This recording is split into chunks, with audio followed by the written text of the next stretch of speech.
kita akan mendengarkan pemaparan Prof. Ucok. Kami persilakan Prof. Ucok, waktu dan tempat kami persilakan. Baik, bismillahirrahmanirrahim. Assalamualaikum warahmatullahi wabarakatuh. Terima kasih Pak Moderator. Ya, aduh ini saya semangat sekali pagi ini bisa berjumpa dengan Pak Sawal Gultom. Saya mau manggil apa ini? Saya kira ini rektornya Pak Sawal Gultom ini ya, yang lainnya penggantinya itu. Jadi kalau ada di dalam Al-Quran itu hafiz Al-Quran, Pak Sawalin ini adalah yang hafiz semua undang-undang, peraturan, juknis, juklak dalam bidang pendidikan. Jadi kalau kita rapat sama Pak Sawal ini, tidak perlu membawa dokumen apa-apa. Semuanya keluar mengalir begitu saja dari beliau. Begitu. Jadi perlu benar-benar kita mereplikasinya ini, gimana caranya tokoh pendidikan seperti Pak Sawalin ini bisa lahir kembali, ya terutama dari Unimed ya Sumatera Utara. Kita bangga sekali begitu. Nah, yang kedua tentunya pada Pak Rektor, Pak Samsul Gultom, salam kenal. Ya walaupun saya udah lama kenal, tapi baru kali ini jumpa wajahnya. Ini beda-beda tipis ini sama kembarannya kelihatannya nih. Kemudian Bapak Ibu Wakil Rektor, Bapak Ibu Dekan, Ketua Jurusan, Kaprodi, dan narasumber yang satu lagi Pak Slamet ya kalau nggak salah. Nah, izinkan saya memaparkan apa yang sudah saya bagikan juga kepada para peserta. Mungkin saya coba ambil waktu sekitar 20-30 menit saja supaya banyak waktu untuk berdiskusi. Nanti manakala kalau ada hal-hal yang perlu kita dalami, kita lakukan melalui channel-channel yang lain.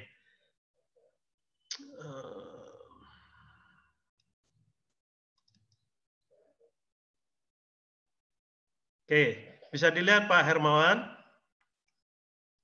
Bisa Prof. Bisa. Baik, jadi Prof, ya. saya ambil aja judulnya langsung, peran TIK pada dunia pendidikan dan bisnis di era COVID-19.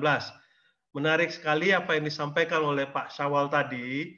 Ya, sebenarnya belasan tahun yang lalu kita sudah berupaya benar memperkenalkan digitalisasi ini. Ya, kita sudah memperkenalkan teknologi informasi dan komunikasi ini tidak hanya di bidang pendidikan, tapi juga di bidang kesehatan, bisnis, dan lain-lain. Tapi yang namanya himbauan-himbauan, bahkan disediakan teknologinya, yang menggunakan sangat sedikit. Nah, begitu ada COVID, tidak ada pilihan lain. Semuanya yang tadinya anti, yang tadinya nggak bisa, semuanya terpaksa.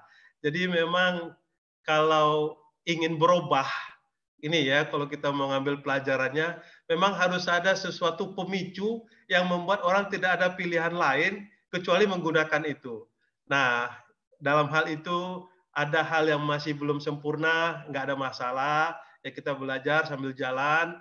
Tapi yang jelas ini merupakan suatu awal bahwa kita itu sebenarnya sedang menyediakan generasi digital, ya, yang kita sebut dengan generasi Z namanya. Jadi kita mengajar, kita mendidik, kita meneliti, ya itu tidak lain adalah untuk menyiapkan generasi yang lebih kuat, yang lebih kokoh, yang lebih robust ke depannya, supaya mereka bisa berkompetisi di zamannya. Nah, itu adalah generasi digital, yang juga disebut generasi Z, dan mereka itu tuh lahir di dunia digital.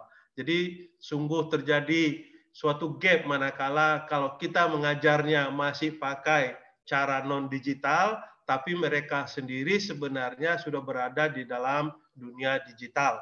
Nah, tentunya di situ akan banyak perlu hal-hal yang perlu kita perbaiki.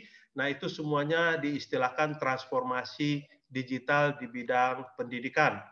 Nah, saya coba ambil judulnya itu di breakdown ke dalam beberapa poin di sini, overview-nya. Pertama, pemicu terjadinya disruptif, lebih kurang udah kita sampaikan tadi. Nah, suka tidak suka, mau tidak mau, teknologi informasi dan komunikasi ini semakin canggih. Ya, jadi ini suatu keniscayaan yang nggak bisa kita tampik. Ya, mungkin kalau mau kita lebih keras lagi, ini suatu sunnatullah ini, ya, yang nggak bisa kita lawan. Hadir teknologi ini, nah sekarang tinggal kita menentukan sikap, mau jadi followernya atau mau jadi masternya. Nah, ini yang perlu kita benar-benar camkan. Kalau kita menjadi followernya, kita akan terombang-ambing. Tapi kalau kita jadi masternya, kita yang mengontrol apa yang cocok untuk kita. Nah, khusus kita menukik ke dalam transformasi digital di dunia pendidikan. Apa sebenarnya yang kira-kira secara konseptual terjadi di dunia pendidikan secara keseluruhan. Nah, lebih spesifik lagi di poin berikutnya kita lihat perubahan landscape pendidikan tinggi. Ya, tadi udah disinggung sedikit banyaknya oleh Pak Sawal. Dan konkretnya seperti apa implementasi pembelajaran online di masing-masing perguruan tinggi. Yang saya yakin ini juga pasti udah dilakukan di Unimed. Nah, singkat saja, pemicu terjadinya disruptif ini, sekurang-kurangnya kita sadar betul bahwa dengan adanya COVID ini, ya, bahwa kita itu tuh sebenarnya hidup di dalam suatu kampung global. Ya, jadi kita hidup di dalam kampung global. Mungkin Pak Hermawan bisa dirubah ke screen-nya nih, kelihatannya di YouTube-nya belum berubah. Delay Pak, 15 detik bilang. Oh itu Prof, ada delay kalau di YouTube-nya Prof. Oke, ya nggak apa-apa. Tapi ya, kok lama sekali delay-nya, kelihatannya nggak apa-apa. Oke, kita lihat ya. Nggak berubah-ubah soalnya. Oh iya Masih Prof. dirubah dari screen. Oke, nggak apa-apa. Nah, dari kampung global ini kita lihat bahwa gara-gara COVID ini kita sadar betul we are connected. Nah, sebenarnya sebelumnya juga dengan fiber optik yang disampaikan oleh Prof. Sawal tadi, dengan broadband, ya, dengan apa, kita tuh sebenarnya sudah tersambung. Cuman kita belum memaknai apa akibat dampak dari ketersambungan itu. Nah, dengan adanya COVID ini, kita sadar betul kita tersambung. Nah, mau tak mau kita harus bersikap, ya, seperti apa. Nah, pemicu lain di samping COVID, sebenarnya kita udah banyak sekali ngomong revolusi industri 4.0. Kalau boleh saya rangkum di sini, ya, teknologi informasi dan komunikasi di dalam revolusi industri 4.0 itu hanya ada 8. Satu, artificial intelligence, kemudian Internet of Things, ya, kemudian 3D printing, drone, dan seterusnya. Inilah sebenarnya yang menjadi motor atau lokomotif pemicu disruptif tadi. Disruptif itu mengacaukan situasi yang normal menjadi tidak normal sehingga kita berada di dalam new normal yang tidak sama lagi seperti sebelumnya. Nah, apa kecanggihan dari teknologi informasi dan komunikasi tersebut? Kita singgung aja sedikit di sini, ya. Kita gambarkan di dalam satu gambaran evolusi dari revolusi 1.0 sampai 5.0. Ya, yang saya bilang tadi ini tidak bisa kita tampik. Nah, khusus kita di Indonesia, bahwa perubahan dari revolusi 1.0 ke 5.0 ini tidaklah berupa switching. Ya, masih banyak masyarakat kita yang di 1.0, masih banyak masyarakat kita yang 2.0, tapi kita juga tidak anti terhadap kemajuan yang akan masuk ke dalam 5.0. Nah, ini suatu keunikan tersendiri di Indonesia yang memerlukan rumusan sendiri bahwa kelihatannya kita mesti benar-benar bisa membuat suatu apa istilahnya sikap bagaimana untuk bisa menjadi master di bumi NKRI ini ketimbang menjadi follower, ya, karena keunikan tadi, ya, spektrum kita sangat luas. Pak Hermawan, kelihatannya tuh ada yang salah di screen-nya, nggak apa-apa ya, belum juga berubah di ininya, atau di tempat kalian udah berubah? Sudah, Prof. Sudah. Oh, oke. Sudah berubah. Sudah. Berarti saya nih, karena saya memang jauh ini. Nah, jadi ini kira-kira kehidupan yang dijanjikan di masyarakat 5.0. Kenyamanan, ya, kemudian vitalitas, kemudian kualitas hidup yang luar biasa. Nah, kalau kita lihat di sini, Bapak Ibu sekalian, ini semua memungkinkan tidak hanya karena teknologi itu sendiri, tapi juga adanya ketergantungan manusia dengan mesin, mesin dengan manusia. Nah, ini gambaran yang mau tidak mau, cepat atau lambat akan hadir di tengah-tengah kita, tentunya secara proporsional. Nah, kita lihat menukik ke dalam dunia pendidikan, kita kenal adanya learning, traditional learning, kemudian pindah kita ke e-learning, mulai pakai web dan sebagainya. Semakin canggih teknologi, kita menggunakan gadget, ya, seperti ini, namanya mobile learning. Nah, mobile learning juga semakin canggih, ya, semua materi segala macam terhimpun di dalam suatu sumber daya yang tersambung satu sama lain, ya, namanya U-learning, ubiquitous learning. Jadi sudah melekat pada diri kita. Nah, terakhir itu tuh yang namanya smart learning. Jadi kemanapun kita pergi, kita nggak akan bisa lepas dari untuk belajar. Intinya seperti itu. Nah, itulah sasaran arah dari tujuan pendidikan kita, bagaimana supaya setiap anak bangsa ini tidak ada yang tertinggal untuk tidak bisa belajar, ya, dengan proporsi teknologi yang hadir di sekitar kita. Nah, dari situ kita lihat bahwa teknologi yang hadir sekarang ini, kalau dari hasil penelitian yang kami lakukan, apakah itu kayak sosial media, WhatsApp, Facebook, Twitter, Instagram, dan lain-lain, dan juga berbagai macam sumber pembelajaran yang terhadir, yang tersedia di dunia digital, ternyata semua dari hasil penelitian kita, lebih banyak itu memberikan mudaratnya daripada manfaatnya. Artinya lebih banyak hal-hal yang tidak bisa kita gunakan untuk bahan belajar ketimbang untuk bahan belajar. Nah, era COVID ini memaksa kita semuanya mendigitalisasikan materi ajar kita. Nah, di samping kita tadi dipaksa untuk mengajar dengan menggunakan teknologi, kita pun dipaksa untuk mendigitalisasikan materi-materi kuliah kita. Kalau saya pribadi berharap, ini akan mengimbangi konten-konten yang tadinya memberikan lebih banyak mudaratnya ini, sekarang makin banyak nih konten-konten positif yang digunakan untuk belajar. Ini bagus. Dan itu sebenarnya bisa dilihat dari kegiatan-kegiatan kita di dalam internet. Ya, nanti teman-teman dari ilmu komputer itu bisa dibuat penelitiannya di situ. Nah, apa yang kita dapatkan juga dari COVID ini, di samping kita punya materi dalam bentuk digital, mudah kita berbagi ke banyak orang. Kalau di kelas tertulis, ya ada di textbook kita, paling kita saja sama murid-murid kita. Tapi dengan digital seperti ini, materi saya ini sudah ada 2.000 orang yang pada pagi hari ini bisa dengan mudah mendapatkan, belum lagi nanti setelah acara ini mereka karena keterbatasan waktu pagi ini, mereka mungkin nanti malam atau besok melihatnya, itu bisa dilihat view-nya itu tuh sampai puluhan ribu, bahkan kalau bagus itu bisa jutaan. Artinya apa? Satu materi digital yang sederhana saja dengan mudah kita distribusikan. Apalagi kalau itu bermanfaat, mudah-mudahan pahalanya mengalir terus kepada kita gitu. Nah, makanya silakan panitia ya sebarkan ini materi saya ini kepada para pemirsa. Nah, kalau kita lihat lebih jauh lagi, ya kita di kampus ini sebenarnya sedang mengalami transformasi digital tersebut. Ya, tidak bisa kita tampik traditional learning itu tetap ada. Ya, makanya tadi Prof. Syawal mengemukakan sudah ada visinya jauh hari sebelumnya kita melakukan blended learning. Itu bagus sekali.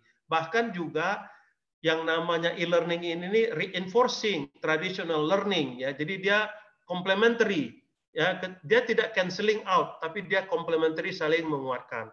Nah, kalau blended learning lebih bagus lagi, kita sudah mulai melatih baik dosennya maupun siswanya belajar tidak hanya tersenter, terpusat pada dosennya, tapi juga terpusat kepada si mahasiswanya atau student center, karena merekalah nanti yang harusnya melekat di dalam dirinya itu kemampuan belajar sepanjang hayat. Ya, lifelong learning. Nah, untuk itu mulai dari kampus sudah kita ajarkan mereka itu tuh belajar mandiri, bukan belajar karena ada dosen, ya bukan belajar karena harus mengisi absensi di kelas ya dan sebagainya. Nah, itu semuanya sudah ada tahapan-tahapannya mulai dari traditional learning, ubiquitous learning sampai ke seamless atau smart learning. Percayalah Bapak Ibu sekalian, secara proporsional itu akan hadir di Republik kita ya, di negara tercinta ini dan di negara-negara maju sudah sebagian besar itu sudah 3 terakhir, mobile learning, ubiquitous learning dan seamless learning. Tidak menghilangkan yang tradisional. Orang tetap datang ke kampus, kenapa? Orang kangen ngobrol sama Prof. Syawal. Orang kangen untuk nongkrong-nongkrong di sekitar kampus ya, yang pohonnya rindang dan sebagainya. Terjadi diskusi yang intensif di situ. Ya, semua materi sudah dia pelajari melalui digital dan sebagainya. Jadi bergeser memang peran kita dalam menyikapi transformasi digital di bidang pendidikan ini. Nah, singkatnya Bapak Ibu sekalian, transformasi digital ini kita lihat dalam bentuk maturity level. Ya, saya tidak pernah mengatakan bahwa kalau sudah di kampus 4.0, kampus 3.0 akan hilang, tidak. Ya, uniknya di Indonesia ini kadarnya itu tetap ada. Nah, sekarang mungkin ada kampus yang kadarnya kampus 1.0 yang masih dominan ketimbang kampus 4.0.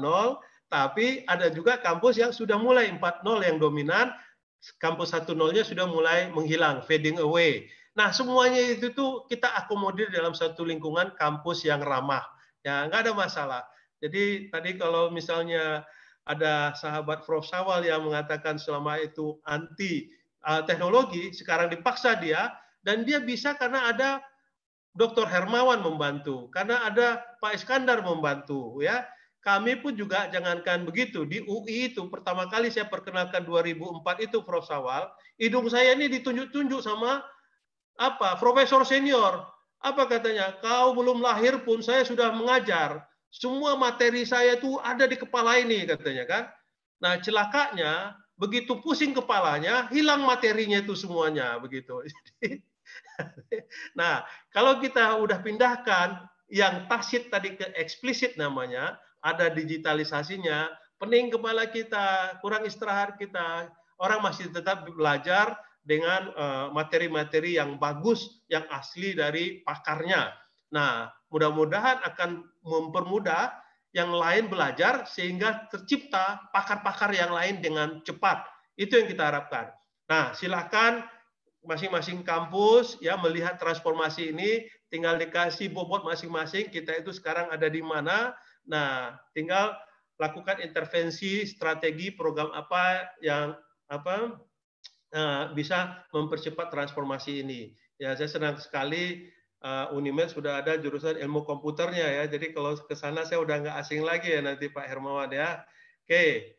Nah, di sini juga saya paparkan sudut pandang baik itu dari lingkungan ya, kemudian dari mahasiswa, kemudian dari dosen, ya, kemudian juga dari Tridharma perguruan tinggi, ya, sehingga apa yang ada di sini hanya sebagai pemicu bagi Bapak Ibu sekalian untuk melihat ke kampusnya masing-masing, ke prodinya masing-masing, dan ke dirinya masing-masing, ya, bahwa teknologi ini gak akan bisa kita hambat, kata Charles Darwin, orang yang bisa beradaptasi lah yang survive, bukan orang yang paling cerdas dan juga bukan orang yang paling kuat, tapi yang bisa beradaptasi. Nah, untuk itulah kita cepat-cepatlah untuk bisa beradaptasi dan jangan sendiri, tim, ya, saling bantu-membantu, saling bahu-membahu.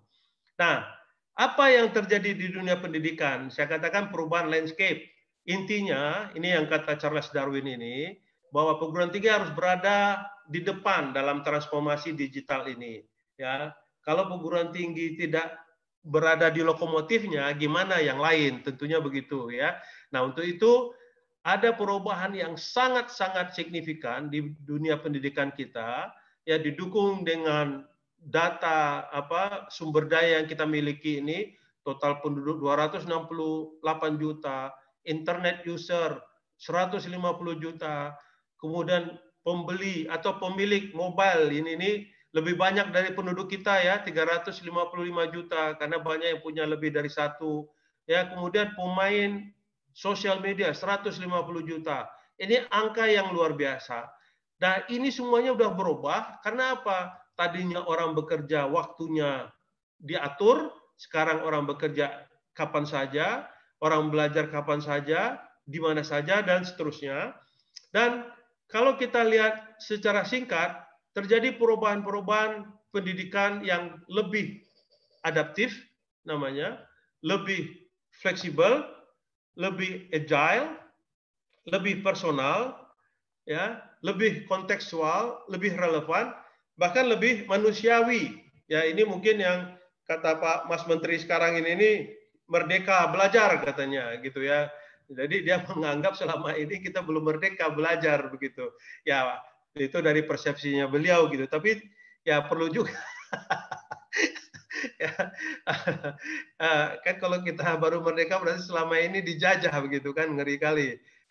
Nah, terlepas dari itu, sebenarnya maknanya lebih ke arah kita buka selebar mungkin akses ke berbagai macam sumber pembelajaran yang tadinya mungkin hanya di kelas saja, di perpustakaan saja. Sekarang ini channel-channel untuk sumber pembelajaran itu semakin banyak. Nah, di situ kita merdekanya. Nah, cuman kan mesti didukung oleh berbagai kebijakan yang terpusat ya. Contohnya tadi bandwidth-nya itu harus kita tambah, last mile-nya itu tuh harus bisa diakses sampai ke kampung saya sana. Saya kalau udah bagus nanti sinyal ke Spirok sana, saya mengajar dari Spirok saja begitu sambil memandang gunung Bual-Buali dan sebagainya. Nah, begitu Bapak Ibu sekalian. Nah, sehingga juga akan terjadi paradigm shift dalam pedagogi mengajar. Ya, nah ini ilmunya Prof. Sawal ini dan ilmunya teman-teman di Unimed. Bagaimana pedagogi belajar ini kita tambahkan satu lagi, pedagogi teknologi namanya. Mungkin sudah ada selama ini, tapi jangan sampai mindset kita sudah digital, tapi budaya kita masih non-digital. Atau sebaliknya, budaya kita sudah digital, tapi mindset kita masih non-digital. Contoh misalnya, sekarang ini dengan era COVID ini banyak yang bertanya ke saya biasa mengajar Prof setiap hari Senin itu jam 8 sampai jam 10. Jadi waktu saya online kan, saya suruh mahasiswa saya hadir di depan komputer jam 8 sampai jam 10. Saya bilang jangan begitu. Ya justru gara-gara ada online ini mereka bisa mengatur waktunya sendiri. Tinggal diatur, ini materi per minggu, tugasnya apa. Jangan dilaksanakan seperti kayak di tradisional lagi begitu. Bahkan juga yang rame nih di tempat saya ini, mereka begitu pindah ke online, semuanya pakai Zoom. Ya, nggak sampai 1 minggu protes rame-rame mahasiswa karena kuotanya udah habis. Ini juga. Nah, yang namanya pembelajaran online itu ada sinkronus, asinkronus. Itulah tadi mirip juga dengan blended learning tadi. Nah, ini Pak Hermawan sama kawan-kawan ini ya harus bekerja sama teman-teman yang ahli pendidikan agar keluar nanti berbagai macam metodologi pengajaran online yang memang adaptif terhadap masing-masing situasi, masing-masing bidang ilmu, masing-masing lokasi, masing-masing etnis, ya, masing-masing kampus dan sebagainya. Oke, nah bagaimana implementasinya di perguruan tinggi? Ya, ini seringkali kita berdebat, pembelajaran e-learning itu nggak begitu. Saya pakai e-learning. Oh tidak, saya pakai web-based. Terserahlah dia mau pakai apa saja. Selama dia pakai teknologi, informasi dan komunikasi, namanya pembelajaran online. Nah, apakah itu digunakan di kelas, atau dia pakai di waktu yang tempat yang berbeda, dan sebagainya, kita singkirkan dulu perdebatan yang nggak perlu itu. Kita kembali kepada esensinya. Apa yang mau kita deliver melalui teknologi informasi dan komunikasi ini. Seyogianya, apa yang kita deliver atau kita ajarkan secara tatap muka, itu bisa dilakukan dengan secara daring. Seyogianya, paling yang nggak bisa rasa cinta, rasa kangen, rasa empati, itu nggak bisa dipindahkan. Itulah yang tetap melekat antara mahasiswa dengan dosennya supaya bisa ketemu. Tapi selainnya, selagi bisa dimasukkan ke cara online, masukkan secara online. Karena akan memberi kebebasan kepada baik dosennya maupun mahasiswanya belajar kapan saja, di mana saja, dan bagaimana saja. Itu sangat penting. Ya, saya kalau belajar nggak ada kopi di pinggir laptop saya nih, nggak masuk-masuk tuh apa yang saya pelajari gitu. Nah, itu kan nggak bisa saya lakukan kalau di dalam kelas gitu. Nah, ini banyak istilah-istilahnya, kita nggak peduli dengan istilahnya, tapi esensinya yang kita tangkap. Nah, intinya itu ada 4 kuadran ini, Bapak Ibu sekalian. Ya, jadi kita sediakan 4 kuadran ini, tapi syaratnya kuadran 1 harus kita penuhi dulu, bahwa materi kita, ya, perangkat-perangkat evaluasi kita, kemudian juga berbagai macam tool, teknik, metode yang kita gunakan itu sudah bagus di waktu yang sama dan tempat yang sama. Ya, nah ini yang kita pindahkan ke dalam bentuk digital, digitalisasi namanya. Nah untuk itu nanti mungkin akan ada sentuhan ilmu komputer di situ, sehingga orang yang nggak bisa hadir pada saat yang bersamaan, dia bisa tetap belajar. Orang yang tidak berada di tempat yang sama, dia tetap bisa belajar, apalagi dia tidak berada di tempat yang sama dan di waktu yang sama. Nah, keempat kuadran ini kita sediakan, inilah yang diistilahkan dengan open education. Berbeda dengan open university, ya. Ini open education. Nah, kalau kita lihat kayak MIT, Harvard, Princeton,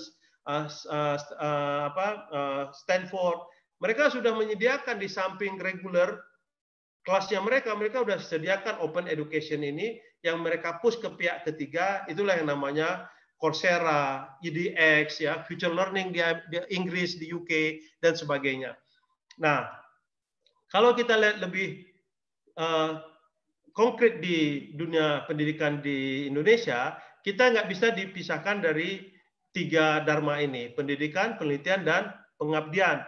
Nah, makanya juga di sini teman-teman di Unimed berpeluang besar untuk penelitiannya itu yang mempunyai social engagement, ya. Jadi langsung tuh penelitiannya dan juga sekaligus pengabdian masyarakatnya, dan bisa dibawa penemuan-penemuannya itu di dunia pendidikan. Nah, apa yang bisa kita lakukan di sini? Mulailah, yang saya kira juga sudah mulai, tapi mungkin bisa dipercepat. Yang tradisional tadi di kuadran 1, secepatnya kita pindahkan melalui kuadran 2 ke 4 atau kuadran ketiga ke 4, ya. Sehingga semua channel pembelajaran tersedia bagi siapapun yang mau belajar, terutama mahasiswa di Unimed. Nah, tidak ada alasan orang berhalangan untuk bisa mengajar, berhalangan untuk bisa belajar, dan seterusnya. Jadi tidak ada waktu yang terbuang sedikit pun. Nah, bahkan juga, nah ini ilmu komputer ini, teman-teman, Pak Hermawan, ya, jangan kita menyediakan materinya itu yang hanya bisa diakses melalui channel yang atau broadband yang luas. Bahkan broadband yang tipis pun, yang kecil pun, misalnya 256K, tetap bisa kita alirkan materi-materi ajar itu. Ya, ini yang kita sebut dengan berbagai macam multi-channel akses. Orang punya handphone jadul pun tetap dia bisa belajar. Tentunya dia tidak bisa mengakses video, tapi dia bisa mengakses teks. Tapi sebaliknya, orang yang memang berduit, punya berbagai macam teknologi canggih, ya dia mau video, mau animasi, terserah begitu. Nah, bagaimana mengimbangin kedua ini secara substantif? Nah, ini sudah masuk dalam ranah-ranah ilmu komputer dan pendidikan ini, Pak Hermawan dan Pak Iskandar, ya. Nah, teknologi seperti saya sampaikan akan terus berkembang, semakin canggih, semakin kecil, semakin powerful. Ya, nggak terbayang oleh kita sekarang ini nih yang namanya computing power itu sebegitu powerful. Nggak terbayang oleh kita sekarang ini nih yang namanya memory size itu. Kalau dulu mungkin di zaman saya sama Prof. Sawal itu kita pakai floppy disk itu udah hemat-hemat tuh kita menyimpan dokumen di situ. Sekarang mau berapa ribu halaman pun mau kita simpan nggak ada masalah. Nggak kita punya, kita taruh di cloud, ya nggak ada masalah. Ya, kita percaya saja. Nah, begitu juga dengan berbagai macam sosial media. Nah, ini saya mengajarkan kepada banyak guru-guru, mulailah dengan yang paling kita kuasai, yaitu sosial media. Nah, sekarang robahlah konten-konten di sosial media itu, jangan misalnya pakai Facebook hanya untuk mengupdate status, tapi letakkan di situ materi-materi ajar per minggu, ya, per bulan dan seterusnya. Begitu juga WhatsApp yang isinya mungkin paling selamat ulang tahun, innalillahi wa inna ilaihi raji'un dan sebagainya, atau sambal makanannya malam ini, taruh di situ materi-materi ajar, ya. Jadi, nah kelihatannya ini sangat responsif, ya, di depan PGRI tempoh hari saya sampaikan, dan luar biasa, ya, belasan ribu guru-guru memanfaatkan sosial media ini karena itu yang paling familiar dimulai dari mereka. Udah, sekarang berubah sebagian besar yang tadinya lebih kepada mengupdate statusnya mereka, ya sekarang sudah mulai masuk materi-materi ajar ke dalamnya. Pelan-pelan kita strukturisasikan, pelan-pelan kita bangun sistemnya. Yang paling bagus itu kita pakai suatu learning management system ya. Di sini saya taruh aja Moodle. Ini open source, jadi tidak ada bisnis di situ. Ya, hampir seluruh dunia ini menggunakan Moodle. Harvard, MIT itu pakai Moodle ya. Nah, jadi jangan ragu lagi kemampuan fitur-fitur apa yang ada di Moodle itu.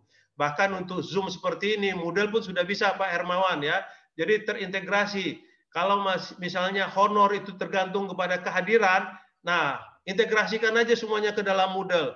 Kelihatan itu jejak-jejak digital dosennya, mengajar apa tidak dia begitu ya. Nah, cuman kalau dia misalnya masuk dengan login supirnya, nah itu udah urusannya dialah begitu ya, yang ngaku-ngaku dirinya. Nah, ini juga banyak menyelesaikan masalah-masalah, terutama di swasta. Ini honor kan tergantung berapa lama mereka mengajar. Gimana cara ngitungnya? Ya udah saya bilang semuanya terekam itu di dalam Moodle. Mereka mau bahkan saking semangatnya mereka ada yang 24 jam nggak log out ya. Jadi login nggak pernah log out. Nah, ini gimana membayar honornya ini? Gitu. Oke, nah ini hampir selesai. Jadi semua materi kita ini saya singkat aja. Nah, yang penting di sini ini saya kasih beberapa contoh aja, tapi saya kira ini udah dilakukan oleh kawan-kawan ya. Ini materi saya tahun 2005-2006 ini, gimana saya mengkombinasikan mengajar di kelas, itu sekaligus juga dapat mengajar mahasiswa yang berada di tempat lain, ataupun mahasiswa yang tidak bisa hadir di kelas. Ada rekamannya, ada materinya, ada gambar saya di situ, live ya. Atau kita buat juga video course seperti ini ya, ini gambar-gambar saya waktu masih relatif muda, jadi kita udah lakukan ini belasan tahun yang lalu.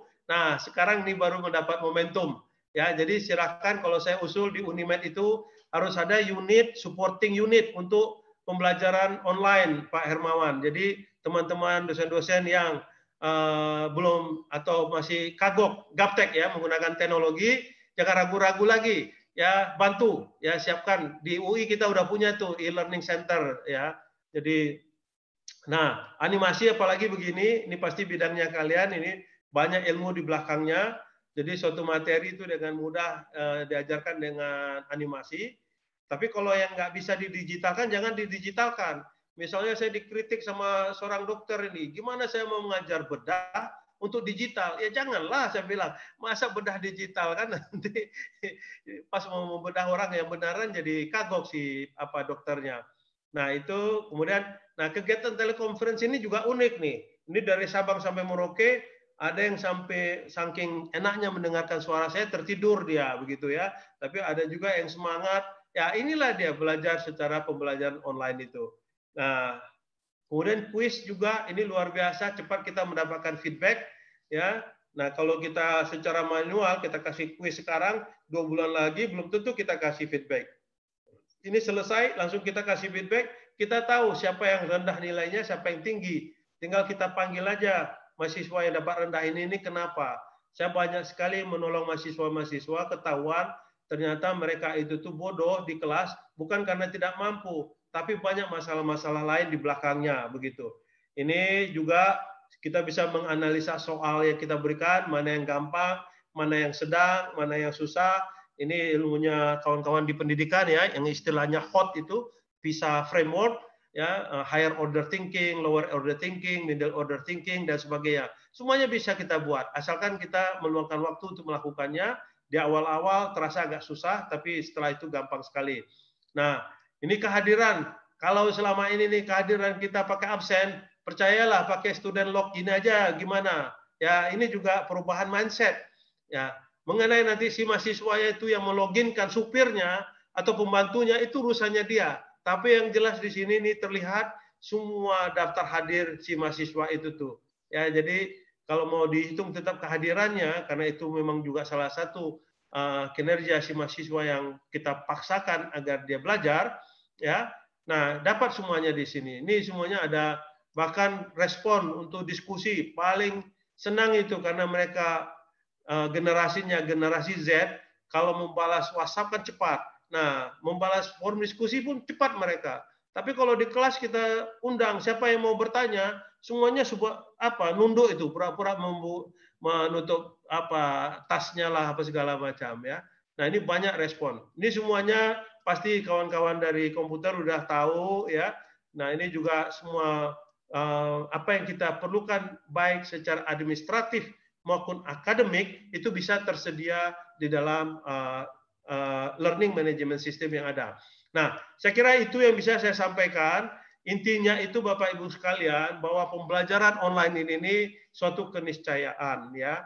Dia tidak harus menghilangkan yang tradisional, tapi dia ada kalanya manakala dia tidak harus hadir. Nah, contohnya dengan COVID ini. Ya, jadi kalau dengan COVID ini kita suruh mahasiswa ke kampus, bisa semuanya terpapar nanti ya. Iya kalau semuanya sembuh, tapi kalau nggak sembuh, rumah sakit pun nggak sanggup itu. Ya di Semarang ini udah banyak ini yang terpaksa nggak bisa dirawat misalnya, kan gitu. Gitu juga di Jakarta tempo hari. Nah, kemudian juga pembelajaran online ini memungkinkan terlaksananya proses belajar mengajar yang agile, lebih fleksibel. Ya, kemudian juga mengkoordinasikan stakeholder, guru, dosen, orang tua dan sebagainya. Baru kali ini ya, yang benar-benar melaksanakannya orang tua dengan anaknya itu tuh berkomunikasi di rumah. Ya, anaknya bertanya sama orang tuanya, dan banyak juga orang tua yang nggak bisa menjawab, terpaksa dia menanya ke koleganya yang lain. Terjadi diskusi yang positif. Nah, inilah yang kita sebut dengan academic atmosphere itu tidak hanya di kelas, tapi di lingkungan kita sehari-hari terbentuk. Ya, nah kemudian kita lihat juga ini pembelajaran online ini menjamin kualitas. Kenapa? Nanti kalau materi saya ini kurang bagus, datang Pak Dr. Hermawan, dia tambahkan, dia modifikasi, ya karena pengalaman di Medan bisa berbeda dengan di Jakarta misalnya. Makin lama makin kaya materi itu gitu ya.